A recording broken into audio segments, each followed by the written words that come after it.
Hi there, welcome to Tattered Cover's virtual event series. My name is Anna and I'm with Tattered Cover. It's hard to believe, but we've been open 50 years this year. So we have some great authors to share some time with us. Tonight we have Giles Milton, who is the internationally best-selling author of 11 works of narrative history. His most recent book is Soldier, Sailor, Frogman, Spy, How the Allies Won D-Day. His previous work, Churchill's Ministry of Ungentlemanly Warfare, is currently being developed into a major TV series.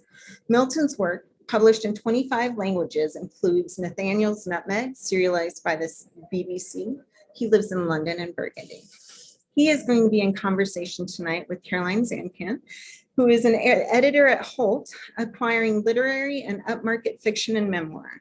She's the author of the novels Local Girl and We Wish You Luck, and likes to think this gives her insight in guiding her own writers through the wild ride of publication. Favorite and forthcoming acquisitions for Holt include Heather Harfum's Happiness, which was a Reese Witherspoon's book club pick, Nafkode Tamarad's The Parking Lot Attendant, which was a New York Times notable book and shortlisted for the Center of Fiction's First Novel Prize, and Victoria Gosling's Before the Ruins. Welcome, Giles. Welcome, Caroline. Good to see you tonight. Thank you so much, Anna. It's so nice to be here. And hello, Giles. It's so nice to hello to both of you. Hello to everyone. Great to be here. I'll let you get on to what is best. And great. I think Giles and I are going to dive right into our conversation and our questions rather than reading something. We just have so much to talk about. I think we want to go right there, if that's okay with you, Giles. That's good. That works for me. All right. Wonderful. I worked with Giles on this manuscript, so it was my great pleasure to read it a handful of times, and it was fascinating every time. It really does read like as a thriller, as a page turner, as much as it does a work of history. It's really a wonderful book in that way. And the book is set in Berlin right after World War II, as the war was ending and just after. And it is, during this time, Berlin was divided into 4 sectors, of course, and the book follows the leaders of those 4 sectors and the 4 sectors that Germany was divided into. And it was just so entertaining and shocking how many big characters there were kind of ruling this place during this time.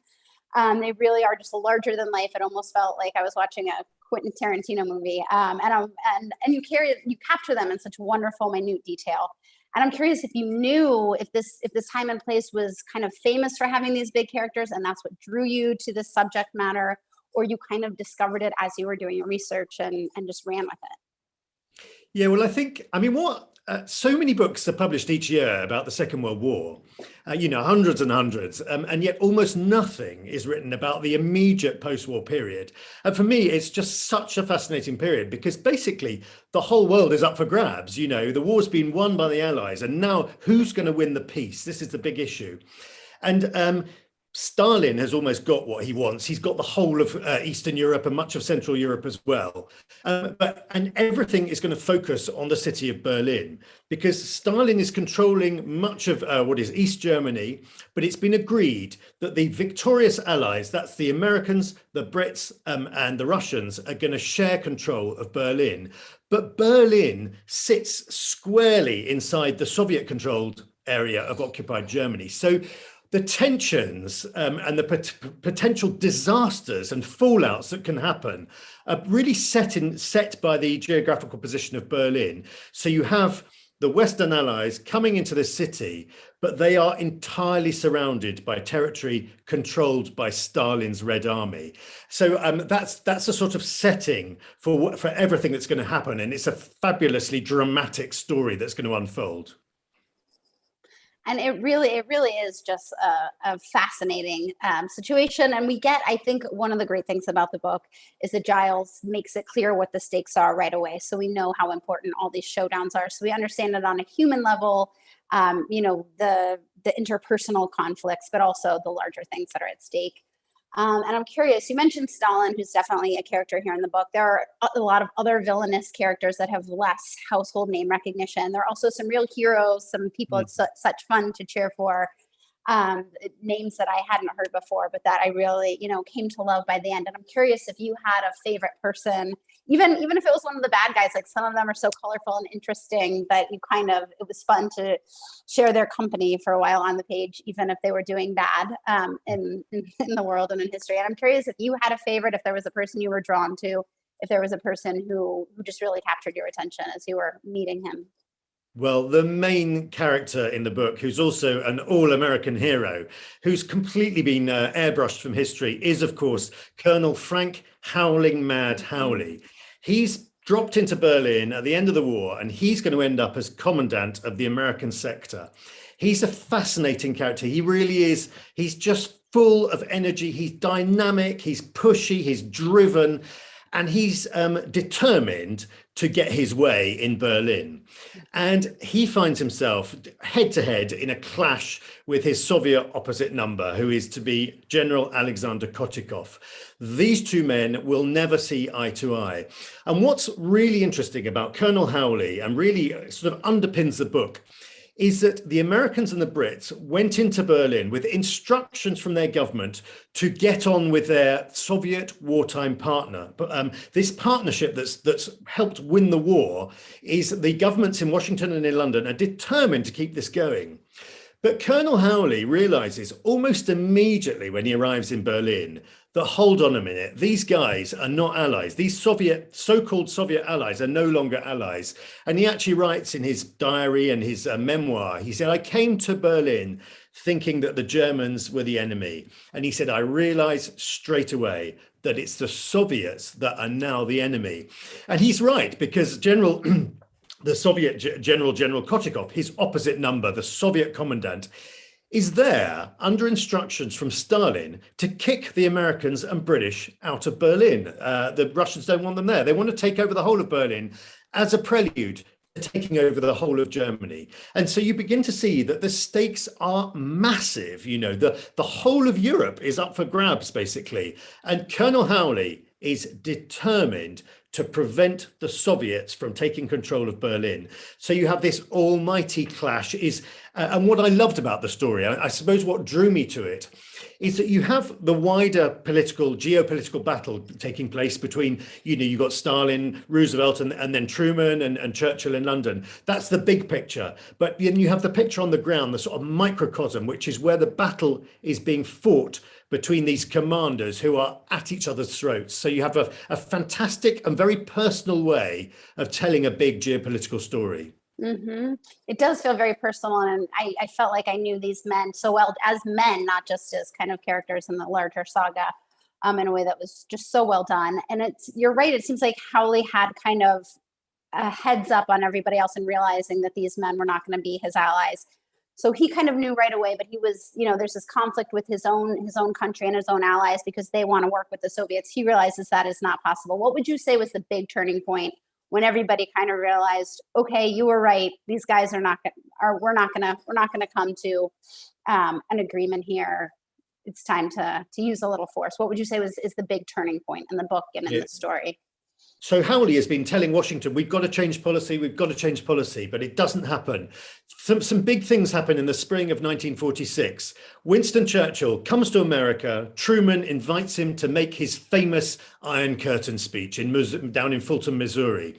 This is a sort of wake-up call to the world. Churchill says, Stalin can no longer be trusted. These are no longer allies. We have to change foreign policy. His speech caused total scandal in America. The idea was still to keep working with Stalin. Churchill puts it very, very firmly. He can't be trusted. Then there's a second thing that happens. One of the Soviet cipher clerks working in the Soviet embassy in Canada defects to the West, and he defects with a huge bundle of highly explosive documents that reveal that the Soviets had been spying on the American nuclear program, and Stalin knows everything about what's taking place, with the Americans, with the Western allies developing a nuclear warhead. So these two events are really important. And the third thing, I don't know how well known it is in America, it's certainly not known at all in my country, in England, is George Kennan, the famous diplomat in the American embassy in Moscow. writes his famous long telegram, which in a very similar sort of tone to Churchill, sets out the fact that the Soviets cannot be trusted. So in 1946, these three things happen in the spring of 1946, with Howley continually banging on the drum, saying we've got to change policy. And this is when, Truman begins to change his foreign policy completely. And you're going to end up with the Truman Doctrine, which is to protect countries threatened by the Soviet Union. And also then followed on by the Marshall Plan, which is a dramatic turnaround in policy, which is the idea is suddenly to rebuild Germany and rebuild Germany in a democratic Western form, basically. So everything begins to change. And Howley is to play a massive role in this because he's in Berlin, he's seeing things, firsthand, and he can really crank up this new policy and get policy changed in Washington. Howley is such a huge character. He is, as you say, the main guy here. And I was surprised as someone who's, a student of American history, my whole school career had never heard of him. And I'm kind of wondering, I love that I love that he was new to me and that you give him such attention and bring him to such life. And I'm curious why you think he isn't more of a household name, or why his legacy is what it is. And yeah, I think the show has somewhat been stolen by General Lucius Clay, who is, of course, in charge of the whole of Germany. And everything that's written has tended to be written about him. And if you go to Berlin today, you see there are streets named after Lucius Clay. There are all sorts of, he's mentioned all over the place. Whereas Howley, I feel, has been written out of the history books, really. And in fact, during the course of this book, I've been in touch with one of his sons, Pete Howley, who lives in California, who has felt pretty aggrieved over the years that he feels that his father has never got the credit that he's due. And he was delighted, of course, when I went to the archives. And it should be said that, of course, Howley published a memoir about his time in Berlin, but he kept a very, very detailed daily diary of everything that happened. And it's a real warts and all. He writes, I imagine he writes as he speaks, he no holes barred. Wonderful thing to read. And I discovered this in the Army College archive in Pennsylvania. I traveled there and I just photographed this massive diary, which is wonderful at setting out his single-handed warfare, really, against his Soviet opposite number, General Alexander Kotikov. Some people do get written out of history, and it takes something to bring them back into life again, really. Yeah, absolutely. And you've definitely done that here. And you mentioned this archive, and I know there are you access a lot of materials here, and some of them are new, right? And some of that, you're using new materials here, documents that aren't cited very often. And I'm curious if you could tell us a little bit about your relationship with those documents, what of them are new, what you learned from them, and kind of how you found them and how long you worked with them, and just the research process, a little insight into that. Yeah. Well, I'm a bit nerdy, really, because I spend quite a lot of time, a lot of my life in the archives, and both in London and in DC. I was at the National Archives there, and it's quite interesting for those who don't go into archives every day. What happens? You often order up a box file, and you have very little idea what's going to be inside it, because the catalogue records for these things are not great. So, you can order up file after box file after box file, and there's nothing of any interest. And then you open one and it is gold dust, and it's just fantastic, And so I mean, one of the things I discovered was crime was rife in Berlin. It was a gangster's paradise. And one day I turned up this box file, and it was just marked Operation Sparkler. And this was a story of a detective from London, from Scotland Yard in London, was sent to Berlin with a team of people to try and crack the crime ring.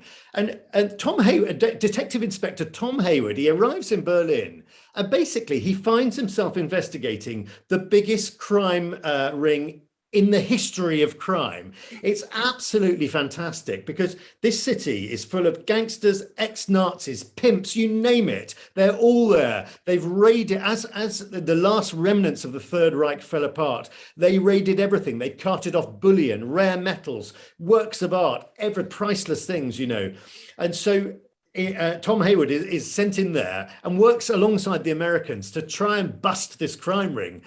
And that was all in this file. And in fact, then when I came to Washington, there was another file on Operation Sparkler in the National Archives as well in Washington. So I was able to build the whole chapter of the book is this story of busting this crime ring, and just things like that are just fantastic. Never written about before, completely unknown territory, and that's one of the joys of working in the archives, you know. Yeah. And do you do all of your research first before you set your, set pen to paper? Do you make sure you have all the information and all the citations and know exactly what shape the story is going to take? Or do you kind of write as you go? What's your process? I sort of do the overall research, so I know the structure of the book. But I find that I'm doing so much research that you turn your head to sort of mashed potato. If you have to, I tend to have the overall research done, and then I'll research sort of a part of a book at a time, and then write it, because otherwise it's just impossible. You cannot retain that much information. But another thing I love doing is meeting often the descendants of these people. So the British commandant, who has a name almost as good as Frank Howling Mad Howley, he was called Brigadier Robert Looney Hind, and I traced his elderly daughter, lives in Scotland, and she said, "Oh well, I've got his archives in a suitcase in the spare bedroom. Why don't you come up?" Wow. And so that was an adventure in itself. Yeah. It turned out she was Countess Cawdor was her name. She's actually a descendant of the Macbeth family. And she invited me up to her house and spilled out all these archives. Wonderful stuff. And of course, she had traveled to Berlin, age 16, to go and visit her father, and had her own memories of going into this city of complete ruins, still dead bodies all lying in the ruins. I mean, horrific stories, but very, very powerful stories of what Berlin was like in 1946, 1947 when she went there. Yeah. And how far were you into the process of researching, writing the book? When I imagine that's a major find, finding this person who will kind of talk with you and give you this firsthand material and just, firsthand stuff. How far were you in the process when you met her and discovered that she was around? Yeah, that was quite early on in the book. And it was an important discovery for me, because I did not want this book just to be a book about men. It is, because of the time period, it is obviously men dominated, because the lead players tend to be male. But there is a story of the women of Berlin. Now, Berlin in 1945, when the Red Army arrives in Berlin, Berlin is a city of women and children, because the men are either dead or they're prisoners. There are very, very few men in the city. And I uncovered a lot of, I have to say, harrowing memoirs, letters, diaries of the women in Berlin who suffered enormously when the Red Army came into Berlin. These soldiers, literally drunk on victory. They were drunk and they came through and they raped and they abused many of the women in Berlin. It was very important, although it's a difficult story to tell and it's a difficult story to read, it was very important to tell that, because this is part of the story and the trauma that women of Berlin would live with for decades afterwards. And it also explains partly why the women of Berlin were so desperate for the Americans and British, and of course later the French as well who came in. They were so desperate for them to arrive, to bring some sort of sense of order to this city, because this is not only a city in ruins, it's a city without any government at all. It's a city without electricity, without gas, without water, without anything, no law and order, So the Americans, when Colonel Howley and Brigadier Hind arrived in the city with bringing in some 25,000 troops each, they're coming into a place of absolute total anarchy. And it's important for people to realize just how trashed the city was at the end of the Second World War. The whole of Europe was trashed, but even when the armies arrived, all of the soldiers said they had never seen anything like Berlin, nothing left standing in the city. Right.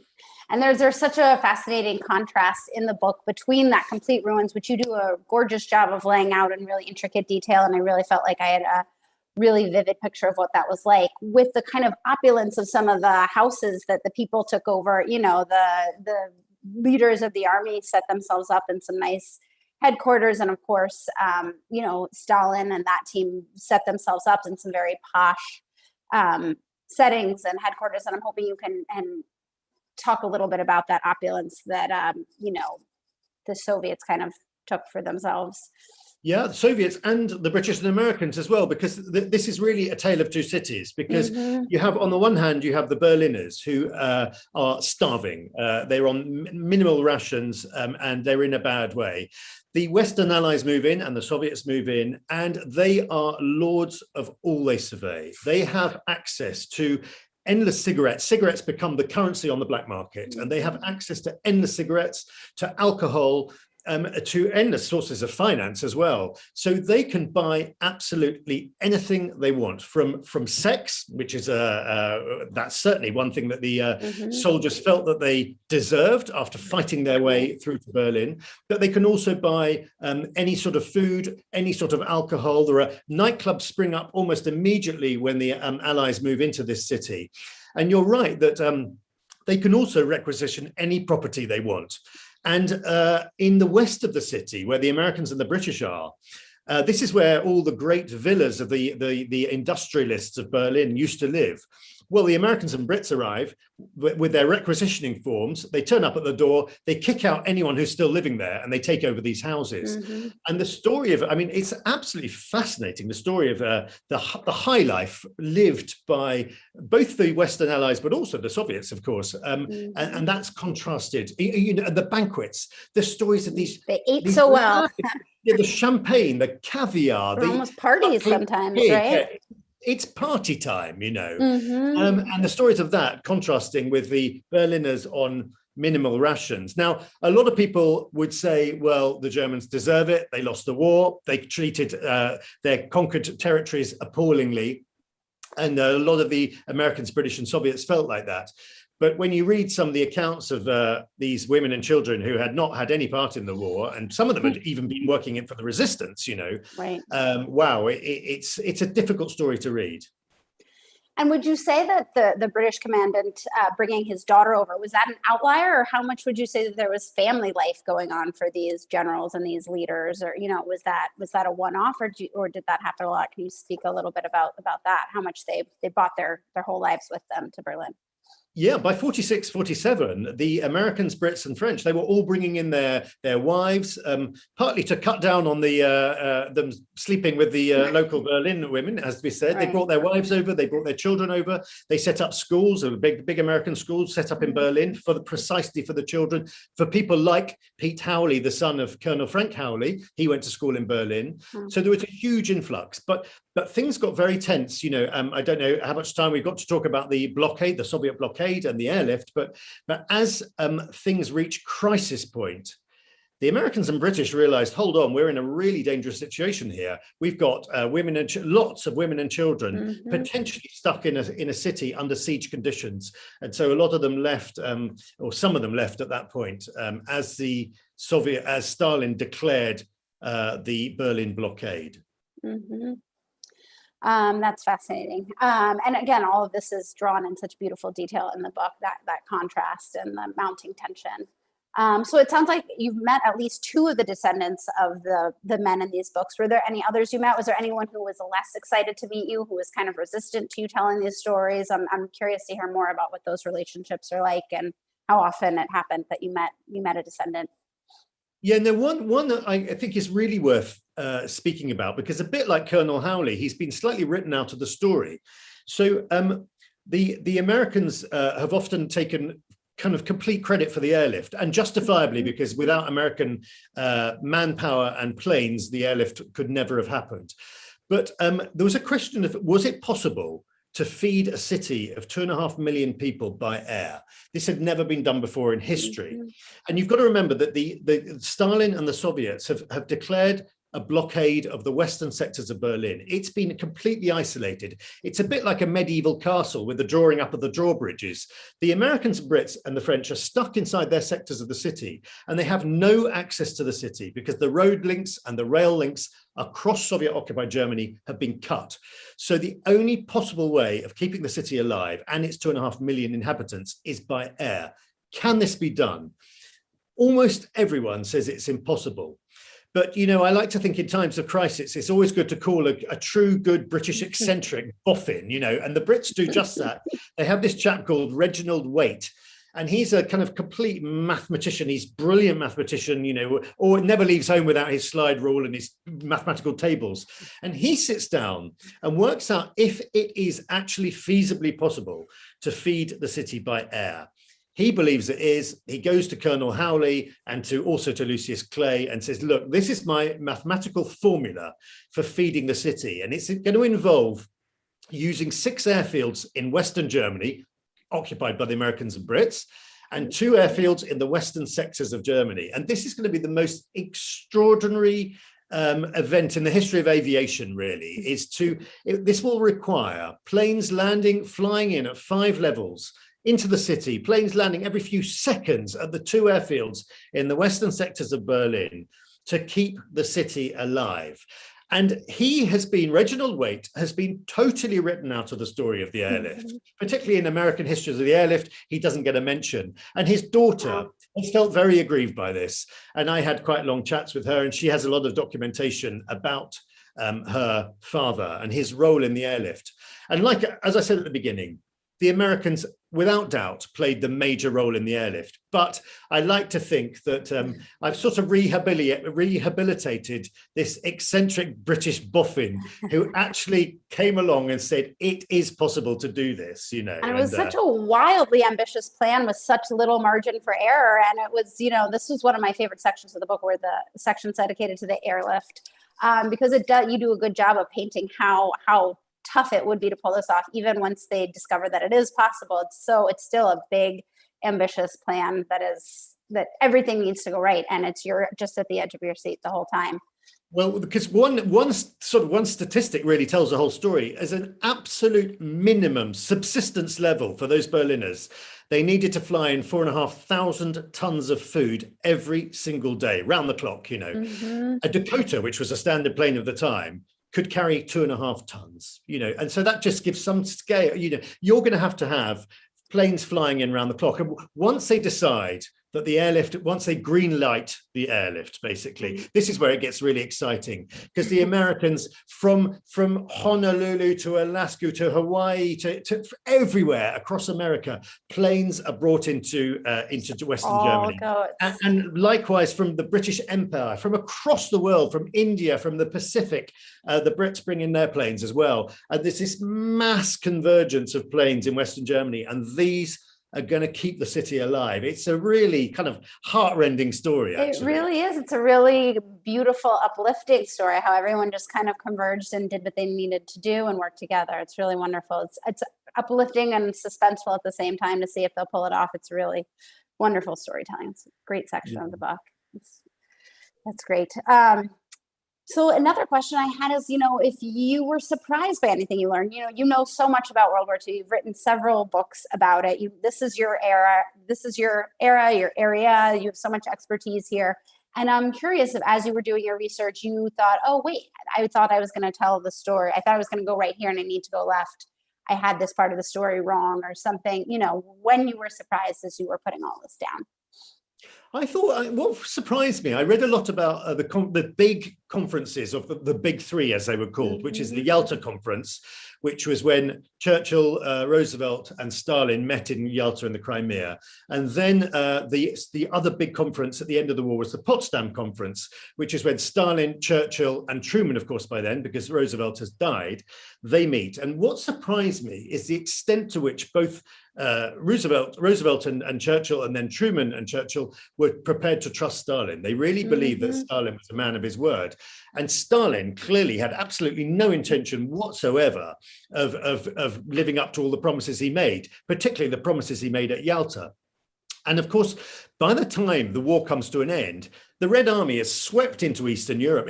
Stalin has basically got everything he wants, And so Truman and Churchill are really, they're in a bit of a back seat there, because Stalin has won everything he wants, and yet they go on wanting to work with him, wanting to keep up this wartime alliance, and that's where the real tension comes in with you, Colonel Howley, on the ground in Berlin, saying, "Hold on a minute, this is ridiculous. This guy cannot be trusted. He wants to kick us out of Berlin. And it's his persistence really that begins to change policy, and that I found fascinating because it's all happening on a very personal level. Do you think the other peoples outside of Howley who was ready to kind of be firm right away, do you think the other people's resistance to standing firm to Stalin speaks to Stalin's magnetism or just to how eager everyone was to get along and move forward, without any more turmoil and fighting? Yeah, I think Stalin, from everything I've read, was an absolutely brilliant. Let's get it plain. He was a very, very evil individual, but he was a brilliant negotiator, and he was brilliant at getting what he wanted.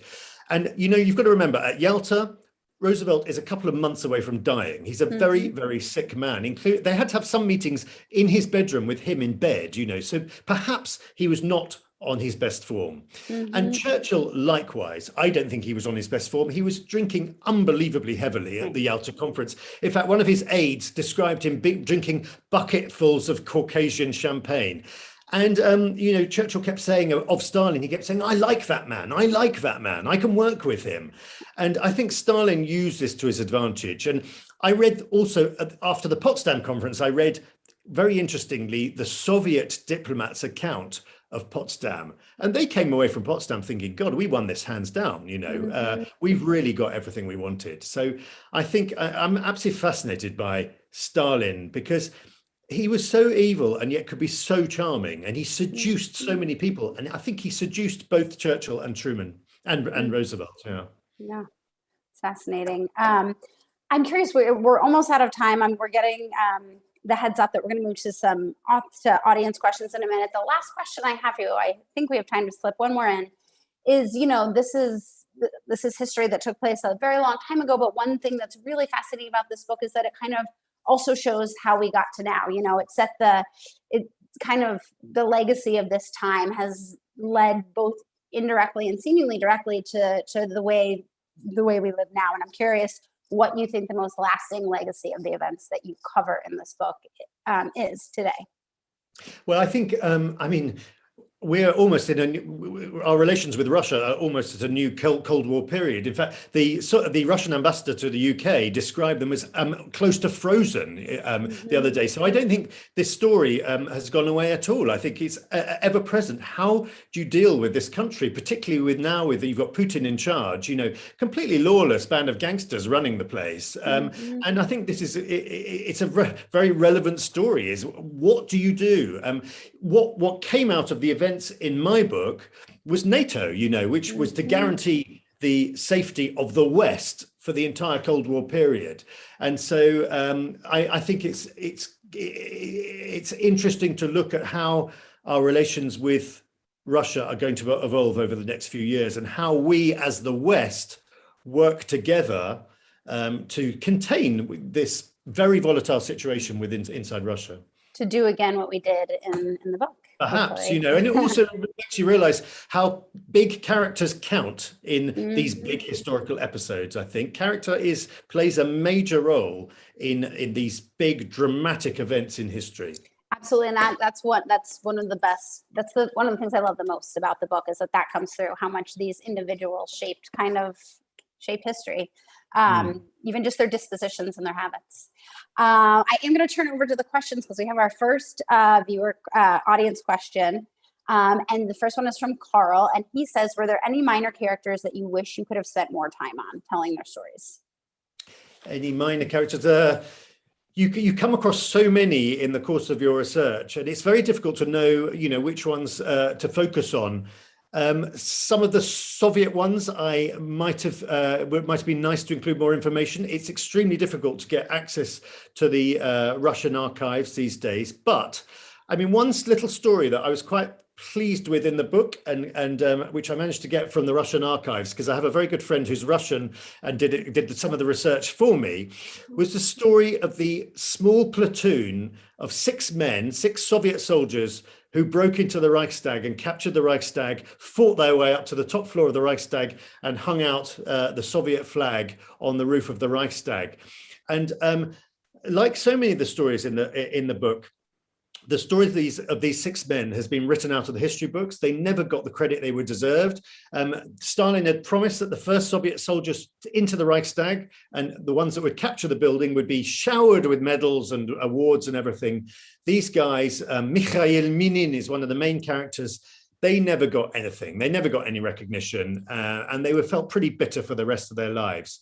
So it's stories like that, which I don't know. I feel sometimes you're giving very belated and often posthumous credit to people who achieved remarkable things and, you know, felt bitter that they never got the credit in their lifetime.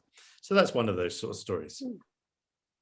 Ty would like to know, how did the pandemic affect your writing of this book? Did it make it more difficult? I was extremely fortunate, and I know many writers who had a real problem during the pandemic because obviously all the archives closed, all the libraries closed. But as we said earlier, I sort of do my research and then I write the book. So it sort of works out as a year of research and then a year of writing, a bit more sometimes. And what I do when I go to the archives these days is I go in and I photograph everything of interest. So and then load it onto my Mac. So I have absolutely everything I need. I have thousands of documents on my Mac. But I was very fortunate because I had all that and I was able to really, I mean, for me, the confinement was a time just to bury my head into getting stuck into the writing, really. But yeah, I know so many writers who basically missed a year of their writing lives because they weren't able to do any research during that period. So I was very fortunate indeed. I remember you were right on time with the delivery date, even though the pandemic was happening. So many authors were set behind in their schedules, and you were ready right on time. I remember reading the first half of your book on the 4th of July, and it was like the whole country was kind of closed in a way it never had been on the 4th of July in my lifetime. And there was, you know, very little celebrating the way that we are used to, no parades or gatherings. So it was a nice way to be celebrating the 4th of July when there was, you know, a lot of our usual traditions were kind of moot. From Margie, which is your favorite archive? Do you have a favorite archive? Which is my favorite archive? Well, that is a very tricky one. I like in London, we have the Imperial War Museum, which is our great museum to warfare and all the many wars that Britain has fought over the centuries. And their archive is particularly good because it is largely diaries, letters, and memoirs. So it's the stories of individuals. And for me, these individual stories, these stories of men and women who've often are not very well known, but have achieved remarkable things in their own lifetime. These are the stories that interest me more than the collections of all the documents of state, which of course are important and interesting for the framework of the book. But what really gives the meat, I suppose, to the book is the stories of individual accounts. People who were in Berlin in July 1945 when the Americans and the British arrived, you know, and remember it, recall it, describe it, and all the details of it, what the weather was like, what they ate for lunch that day. Those sort of little details really enable you to just bring life to the story. So the Imperial War Museum is one archive like that. And I suppose really the Army Archive in Pennsylvania is another one like that, because unlike NARA, the National Archives in DC, they've gone out of their way to collect diaries and memoirs. And that's where, of course, I found Colonel Howley's complete set of diaries. And again, he writes in great detail, not just, you know, about the politics of Berlin at the time, but what he's wearing, what the atmosphere of a meeting was like, you know. And so all that's absolutely wonderful. And it should be said, where these 4 men, these 4 commandants, they met every week in this building called the Kommandatura, which is the 4-sector sort of government for Berlin. And what's wonderful about the archives of the Commendatura is that every single word ever spoken in that room by those 4 men has been recorded for history, because there were secretaries and stenographers writing down everything. So, and you can trace the progress from cordial sort of politeness into just absolute outrageous arguments between Howley and Kotikov. And they're all recorded, they're all sat down on paper. So that was a wonderful resource as well. Really sort of gripping. You feel like you're in the room at the time when these explosive rows are taking place. It's an absolute miracle they didn't start punching each other, actually, because by 1948 they were at each other's throats. That is really fascinating. I didn't realize that you could listen to these. That's very cool. Mary would like to know, did this book affect your view on World War II? Well, it certainly shed a very different light on the sort of wartime alliance, which is a story that absolutely fascinates me. This alliance, this when America and Britain went into alliance with the Soviet Union, this was the most unlikely alliance in history. I mean, America and Britain, just a few decades earlier, they'd had their own troops on Russian soil, fighting against the very people now in power and with whom they found themselves in the wartime alliance. So that whole side of things is absolutely fascinating. And of course, it ends explosively. And that really is how the book ends as well, with the blockade, the airlift, when this wartime alliance falls apart in quite dramatic fashion. Wonderful. Well, thank you. I think that's all for viewer questions.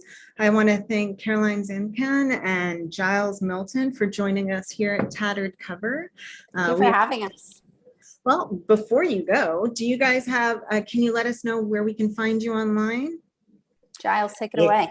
Yeah, so my website is very simple, www.gilesmilton.com. So it's just my name. You can find me on Twitter, Giles Milton 1. I'm on Twitter. And the book itself, well, you can buy it everywhere at great independent bookstores, of course. Barnes and Noble and Amazon as well, of course. They all have it. It is available. So if you've enjoyed this talk, well, I'd love you to go out and buy it. And if you enjoy the book, please leave a review wherever you normally leave your reviews. It's very important for me and to encourage others to read the book. I'd be very grateful if you do that. I would just say anyone who hasn't read is in for a real treat. It's really just rich, fascinating stuff. Well, thanks so much, Anna, for having us on. It's been a real pleasure to be able to talk about it. Yes, Well, absolutely. thanks for joining us. Thank you. All right. Bye.